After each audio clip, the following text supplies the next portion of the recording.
மீனராசி அன்பர்கள் அனைவருக்கும் வணக்கங்க. இன்றைய பதிவுல ரொம்பவே முக்கியமான ஒரு பயனுள்ள தகவல் தான் பார்க்க போறோம். முதன் முறையா நீங்க நம்ம சேனல்ல பாக்குறீங்கன்னா மறக்காம சப்ஸ்கிரைப் பண்ணி வச்சுக்கோங்க. மீனராசி குரு அருளும் சுக்கிர அருளும் கொண்ட மீனராசி அன்பர்களே. ஏன்னா இந்த சுயநலவாதியாக இருக்கக்கூடிய உலகத்துல பொதுநலவாதியாக இருக்கக்கூடியவர்கள் இந்த மீனராசி அன்பர்கள். அப்போ இந்த பொதுநலவாதிகளுக்குன்னு எந்த ஆசையுமே கிடையாதா? நிறைய இருக்கு. ஆனா அத வெளிய சொல்லிக்கிறதே கிடையாது இந்த மீனராசி அன்பர்கள். வெளிய ஒரு சொட்டு கூட சொல்ல மாட்டாங்க. ஏன்னா அவ்வளவு நல்லவங்க இந்த மீனராசி அன்பர்கள். அகப்பட்டவனுக்குன்னு ஒரு பிரச்சனை ஏற்படும். அதாவது அகப்பட்டவனா நிறைய பேர் போயிட்டு இருப்பாங்க. திடீர்னு ஒருத்தவங்கள புடிச்சு இழுப்பாங்க. அவன் தான் அகப்பட்டவன். அதுல கோடீஸ்வரன் ஆகுறவனும் இருப்பான், பிரச்சனையை சந்திக்கிறவனும் இருப்பான். அந்த பிரச்சனையை சந்திக்கிறவங்க தான் அதிகம். இந்த அகப்பட்டத்துல பிரச்சனையை சந்திக்கிறது இந்த மீனராசி அன்பர்கள் தான். இப்படிப்பட்ட மீனராசி அன்பர்கள் ஏன் பிறந்தோம்? எத்தனையோ ராசி இருக்கும்போது எதுக்காக மீனராசியில பிறந்தோம் அப்படின்னு ரொம்ப ஃபீல் பண்றீங்க. கவலைப்படாதீங்க. இது வரைக்கும் உங்க ஃபீலிங்ஸ் எது வேணா இருக்கட்டும். இனிமே உங்களுக்கு ஃபீலிங்ஸே தேவையில்லை. என்ன காரணம் அப்படின்னா, தெய்வ பிறவிகள் மட்டும்தான் மீனராசியில பிறப்பாங்க. உண்மைதாங்க. ஒரு எல்லாரையுமே புரிந்து வைத்து இருக்கக்கூடியவங்கன்னு சொல்லுவாங்க. எவ்வளோ வந்தாலும் தாங்கக்கூடியவர்கள்னு சொல்லுவாங்க. இவங்கதான் இந்த மீனராசி அன்பர்கள். என்ன வாங்கினாலும் தாங்குறாருன்னு சொல்றாங்க இல்லையா? அதுதான் மீனராசி. இந்த மீனராசி கிட்ட இருக்க ஒரே ஒரு மைனஸ் எல்லாரும் புடிச்சுக்கிறாங்க. என்னன்னா, நம்ம கிட்ட அவ்வளவு அறிவு, அவ்வளவு ஆற்றல் எல்லாமே இருந்தாலும் கனப்பொழுதுல எது செய்யணும்னு தெரியாம நீங்க தவிப்பீங்க. அப்ப இன்னொருத்தர் உதவி நமக்கு வேணும் அப்படின்னு நினைக்கிறீங்க பாருங்க.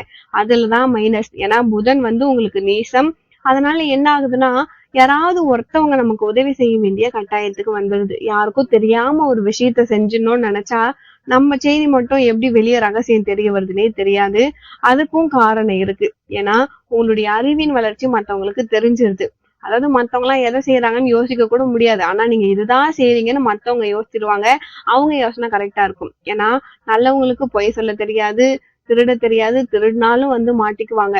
அப்போ இந்த மீனராசி அன்பர்கள் இந்த வழியில தான் போகணும்னு மத்தவங்க ஜட்ஜ் பண்ணி வச்சிடுறாங்க. புதன் வேற உங்களுக்கு நீசம். அப்போ உங்களுடைய பாராட்ட மத்தவங்க வாங்கிட்டு போறத நீங்களே விட்டு கொடுத்துருவீங்க. அதாவது கஷ்டப்பட்டு ஒரு விஷயம் நீங்க செஞ்சா கூட இன்னொருத்தர் நான் தான் இந்த விஷயத்த செஞ்சேன் அப்படின்னு சொல்லிடுவாங்க. இது மாதிரி கஷ்டப்பட்டு ஒருத்தவங்க ஒரு சட்டத்தை ஏற்றும் போது இன்னொருத்தர் நான் தான் இந்த சட்டத்தை கொண்டு வந்தேன். கஷ்டப்பட்டு ஒருத்தர் ஒரு பொறுப்புக்கு வராருன்னா இன்னொருத்தர் வாங்கிட்டு போயிடுறாரு. ஆக மொத்தம் ஏமாளியாக இருக்கக்கூடிய இடம் அதிகமா இந்த மீனராசியில பிறந்தவங்களுக்கு தான் இருக்கு. நீங்க கவலையே படாதீங்க. ஏமாத்துனவங்க ரொம்ப நாள் அவங்க லட்சியத்துல வெற்றி பெற முடியாது. அதுவும் உங்களை ஏமாத்தி, குருவை ஏமாத்திட்டா வாழ்க்கையே போயிடும். 10ஆம் வகுப்பு 12ஆம் வகுப்பு ஒரு பையனோ ஒரு பொண்ணோ படிக்கிறான்னு வச்சுக்கோங்க. அந்த ஆசிரியர் ஏமாத்தி ஏமாத்தி படிச்சுக்கு வராம ஏதோ ஒரு பிட்டு வச்சு ஏமாத்தி எக்ஸாம் எழுதிட்டாங்கன்னா அவங்க வாழ்க்கை எப்படி நல்லா இருக்கும்? அறிவு வேலை செய்யுமா?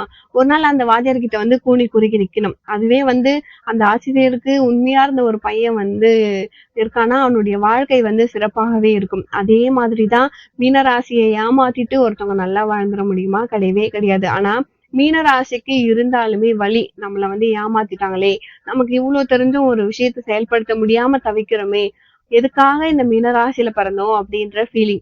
மீனராசி அன்பர்களே கவலையே படாதீங்க. இந்த உலகத்துல உடல் பற்று அற்றவர்கள் இந்த மீனராசி அன்பர்கள். உடம்பு தானே, அதுவே எனக்கு வேணாம் அப்படின்னு சொல்லக்கூடிய ஆற்றல் இந்த மீனராசிக்கு இருக்கு. சிவகடாட்சம் கொண்டவர்கள்.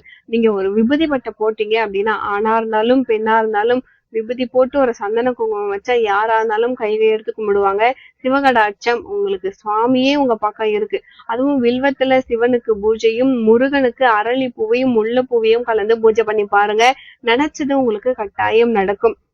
சஷ்டி விரதமும் கிருத்திகை விரதமும் தொடர்ந்து ஒரு 7ல இருந்து 9 மாதம் இருந்து பாருங்க. வளர்ச்சியின் உச்சத்தை உங்களால பார்க்க முடியும். குரு அருள் உங்களுக்கு இருக்கு. மத்தவங்க உதாசீனப்படுத்துறதுக்காக நம்ம ஃபீல் பண்ண முடியுமா? எதுக்காக மீன ராசியில பிறந்தோம்னு நீங்க கேட்கலாமா? Don't worry. ஏன்னா மீன ராசியில பிறந்தவங்களுக்கு உடல் பற்று கிடையவே கிடையாது. அழியக்கூடிய உடலை விட வாழக்கூடிய ஆன்மாவுக்கு பவர் அதிகம் அப்படின்னு நினைக்கக்கூடியவங்க மீனராசி அன்பர்கள். உண்மையா இல்லையா? நீங்களே சொல்லுங்க. அப்போ அது மட்டும் கிடையாது. இந்த மீனராசியின் இன்னொரு பலமும் இருக்கு. அதுவும் நீங்க தெரிஞ்சுக்கணும். நம்மளும் வறுமைக்கு போகக்கூடாது. மத்தவங்களும் வறுமையில வாழக்கூடாது. பக்கத்துல இருக்காங்க, ரொம்ப கஷ்டப்படுறாங்க. அவங்களுக்கு ஃபர்ஸ்ட் போயிட்டு நீ முதல்ல சாப்பிட்டியா, நல்லா இருக்கியா அப்படின்னு சொல்லக்கூடிய மனசு மீனராசிக்கு மட்டும்தான் இருக்கு. வறுமையில இருக்கவங்க யார பார்த்தாலும் பாவம் அப்படின்னு நினைக்கக்கூடியவங்க இந்த மீனராசி அன்பர்கள். வறுமையை கண்டு பயப்படக்கூடியவங்க. அந்த வறுமை வந்து நமக்கு வந்துடக்கூடாது. வறுமைனா சாப்பாடு, காசு கிடையாது. சந்தோஷமும் வறுமை தான். பல பேர் வந்து சந்தோஷமே இல்லாம இருப்பாங்க. பல கோடிக்கு அதிபதியா கூட இருப்பாங்க. ஆனா வந்து அங்க சந்தோஷம் இருக்காது. சந்தோஷம் வறுமையில் இருக்கும். சந்தோஷமே இல்லாம கூட இருக்கும். வருமா, வருமா, வருமா அப்படின்ற மாதிரி இருக்கும்.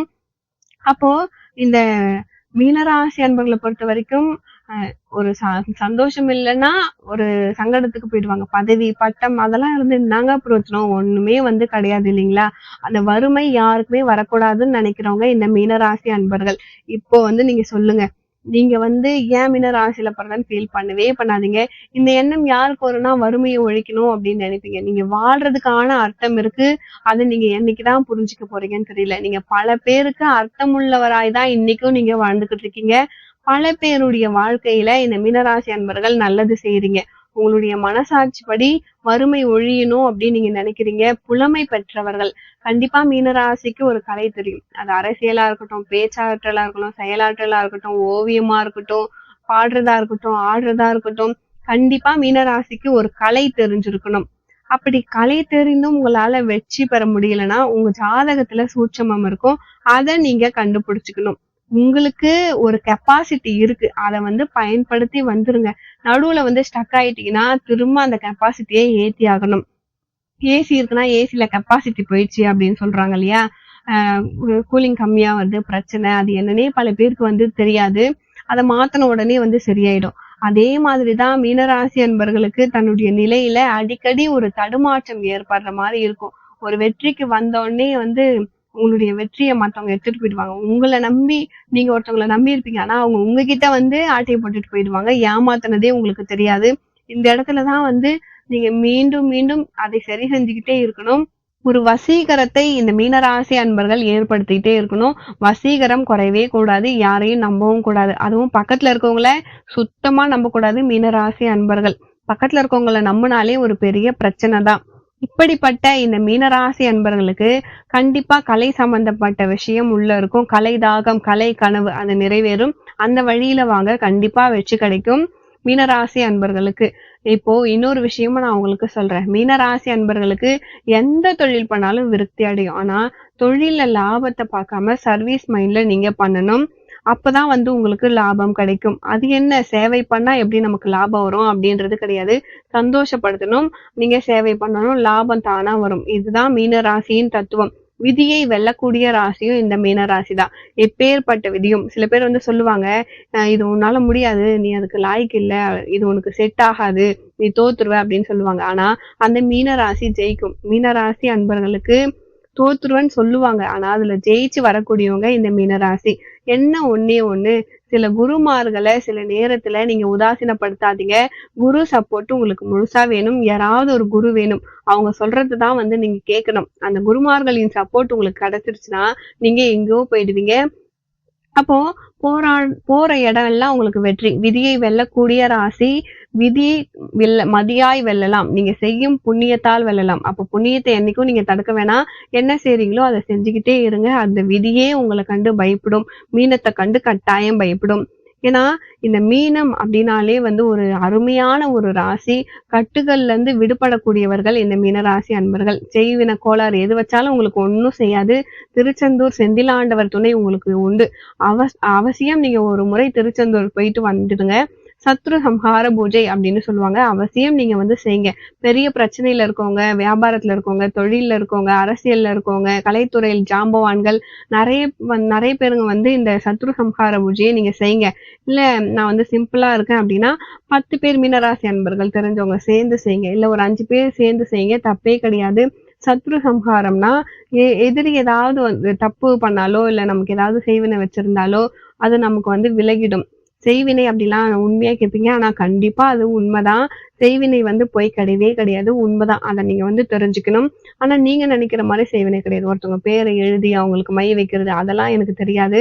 ஆனா வந்து ஒருத்தவங்க அழியணும்னு ஒருத்தவங்க நெனச்சாலே அவங்க அழிய வழி இருக்கு. அதாவது அவங்களுடைய விதி குறையும்போது, அதுக்காக சில மந்திரங்கள் எடுத்துப்பாங்க. மந்திரம் வந்து ஒருத்தவங்கள வளரவும் வைக்கும், வாழவும் வைக்கும். எடுக்கிறவங்கள பொறுத்து. கெட்ட மந்திரத்த எடுத்தா அவங்களே வந்து அழிச்சிரும். யார் அழியணும்னு நெனைக்கிறாங்களோ, அவங்களே வந்து அழிஞ்சிடுவாங்க. அதுக்காக தான் இந்த பூஜைய கூட நீங்க ட்ரை பண்ணலாம். கண்டிப்பா மீனராசி அன்பர்களுக்கு நல்ல ஒரு மாற்றம் ஏற்படும். நிச்சயமா சகல செல்வங்களும் உங்களுக்கு கிடைக்கும். மீனராசி அன்பர்களே கவலைப்படாதீங்க. உங்களுக்கான கட்டுகள் எல்லாமே விலகும்.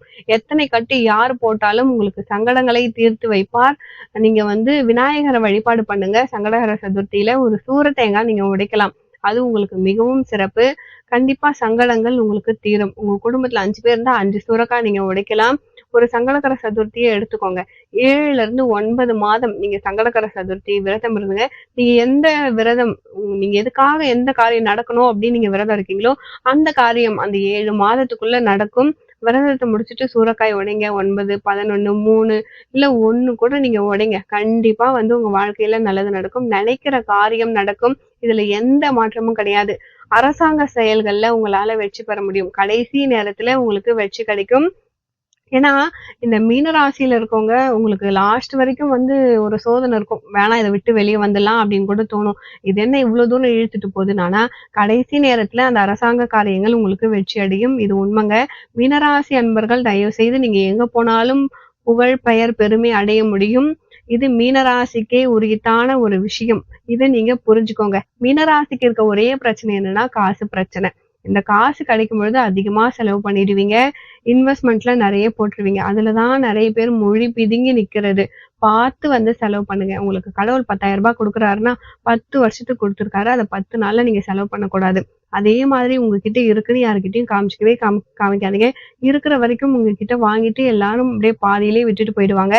மீனராசி அன்பர்கள் நெறைய இடத்துல தனித்து செயல்படுற மாதிரி ஆகிடும். யாருமே இல்லாத போல இருப்பீங்க.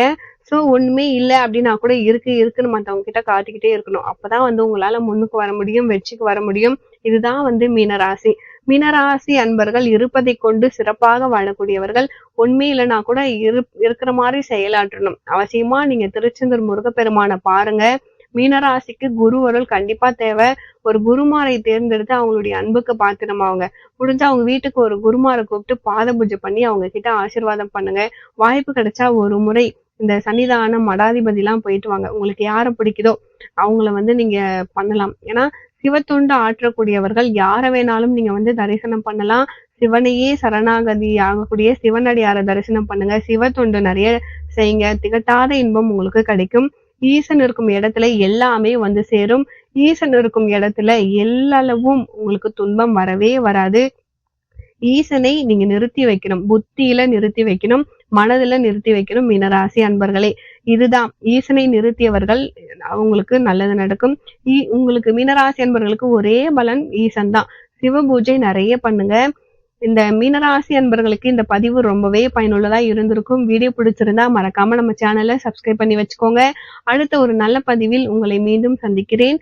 மேலும் உங்க வாழ்க்கையில நீங்கள் சீரும் சிறப்போடும் செல்வ செழிப்போடும் வாழ நானும் இறைவனை பிரார்த்திக்கிறேன். நன்றி.